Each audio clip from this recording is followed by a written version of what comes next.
Hey, how you doing folks? I'm Gradle and this is my first ever proper camera. And in this video I will be giving myself 1 week to learn photography with zero prior knowledge. But to start off with, I need a camera. And luckily for me, I got help with this from an actual photographer, JD Trunberg Media, and I'll be leaving a link to his Instagram in the description below. So he recommended that I get the Canon EOS 2000D, which he believed had the best quality to price ratio. I also found this very helpful beginner's guide on the blog Finding the Universe, and after reading up a bit, this is what I've learned so far.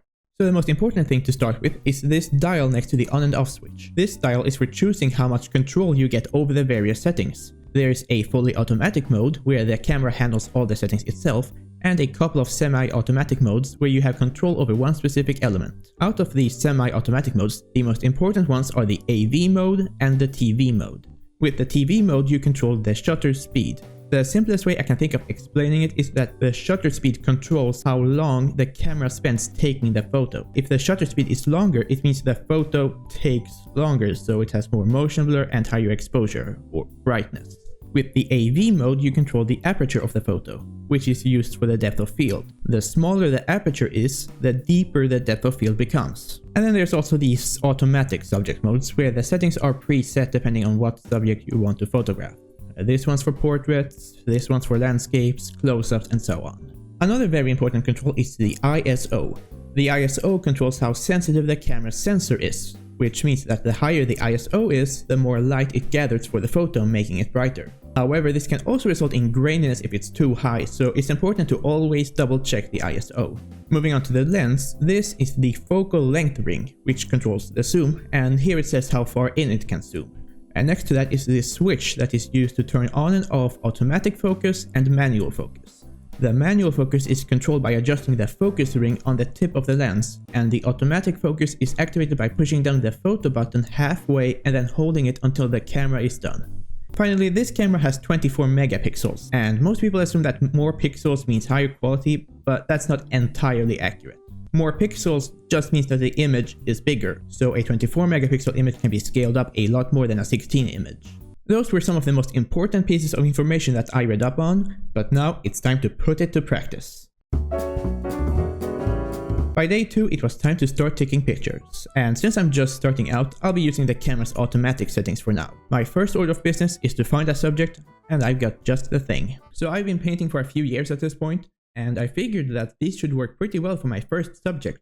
As this was my first photograph, I decided to have nothing around the painting just to try out the camera, and overall it turned out fine. But obviously this just looks boring, so let's break it up a bit. Because I paint, I'm already familiar with rules of composition, and so I try to add decorations that complement the paintings. For example, my mom loves to decorate with hay for some reason, so I used a vase of it to complement this autumn painting, and personally, I'm quite happy with the results. I did have some issues with getting the camera centered, and in this one the camera focused on its own reflection rather than the peppers, but overall, I'm pretty happy with how these pictures turned out, especially since it's still only day 2.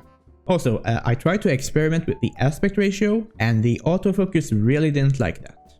For day 3, I wanted to switch up subjects, so I got some board games. This will allow me to really control where everything is in the photo and also let me play around with the aperture, and I gotta say, I really enjoyed setting this up. For Ticket to Ride, I got this really low shot of the blue train with all the other trains way up in the distance, and then for the game Carcassonne, highly recommend by the way, I had the camera looking down this central river as the rest of the world continued off into the distance, which looks pretty nice, but the gaps are quite distracting. For Stratego, I tried to give it this earthy feel, if that makes sense, as if this table was put up in one of the army camps depicted in the game, however it just did not work out that well. I also struggled with getting the lighting right, which was the complete opposite for Mysterium, where I feel like I got the lighting to match the cold and the eerie atmosphere, but then I struggled with how to frame the shot and set everything up. Although I did eventually get this shot of the clock, which I think ended up looking pretty cool. Then for Candyland, I didn't actually have any candy to decorate with, so instead I used this corpse because, well, it's Candyland, he's not exactly missing out on much. But joking aside, this was quite difficult to set up, especially the placement of the camera and getting the angle just right, but in the end I think it turned out really good. Moving on to day 4, I headed outside to take photos in my stepdad's garden, and as I said earlier, I've been using the camera's automatic settings up to this point, so I figured it was about time to try and go 100% manual. I'll be honest, when I first started reading up on photography, I was pretty nervous about going manual, but after seeing what I've been able to do so far, I'm feeling a lot better about this. On top of going manual, I also decided to go freehand without my tripod, and overall, I think it turned out alright. I do feel like I got the hang of the manual focus and aperture, but the main problem I was having was actually getting close enough to the subject in the first place, either getting far enough down to the ground or getting high enough to the top of the bushes. But yeah, in general, I think the photos turned out pretty decent. Now, something that I discovered while doing this that some of you may have noticed is that I really enjoy doing mini-scale photography. Close-up pictures of tiny objects like these flowers and earlier with the game pieces. It was fun to play with the depth of field and setting everything up in the frame and capturing all the tiny details. But enough of that for now. Let's move on to day 5. Now that I've had time to get used to my camera, I wanted to take some full-size photos of my paintings. I found this instructional video by the channel Chuck Black Art on how to photograph art. If you're a painter or an illustrator and want to take better photos of your work, you really should check out this video yourself. Again, all links are in the description, but I'll try to sum up some of the key points here. First of all, you need to set up lights around the painting way off to the sides, so that it's not in direct light. On the camera, make sure that the ISO is really low to avoid graininess and turn on the timer to avoid shaking. Try to make sure that it's not going to end up overexposed or underexposed. Place the camera parallel with the painting, facing head on, and after you've taken the shot, you just have to crop out the background. And the final results are... well, look at it. I should have gotten a proper camera years ago. Now, for the best possible images, you're supposed to use a macro lens without a zoom. However, I neither have one or have time to get one. Still, I think these pictures ended up great as is. On day 6, one of my cousins graduated, so I had to come with my family to my uncle's house. However, I did bring my camera with me, just in case I got the chance to get some practice in, and I was able to get a handful of pretty good pictures, including this one that I have absolutely no idea how I did it. My best guess is that the white flower screwed up the brightness for the sensor. I also tried to get some pictures of my uncle's dog, which was really difficult because he kept sitting on me. But finally, we reach day 7. And out of all the photos I have taken so far, pretty much every single one has been either inside or of very small subjects. And so for the last day of this challenge, it's time for me to get out of my newfound comfort zone and head out into the grand wilderness. So let's go!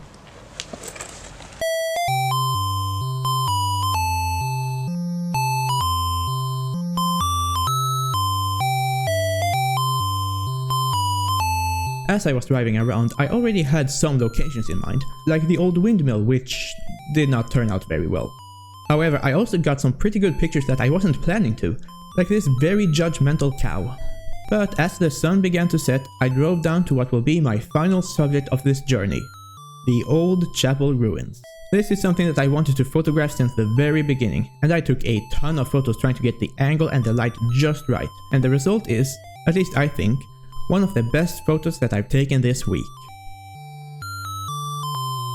Now, by the time I'm editing this, a fair amount of time has passed, and in that time, quite a few things have happened. The main thing being, I moved for uni. And I kid you not, the first course we had after I had done this photo challenge was photography. So I basically had a head start on all of our first assignments. I also took some more cool photos out in nature, as well as got to try out food photography and product photos. Another thing that happened is that my stepdad turned 50 this summer, and my mom asked me to take photos at his surprise party, with some of my personal favorites being these close-up photos of the food and drinks. Like I said earlier, I really enjoy doing mini-scale photography, and I'm definitely going to keep doing it.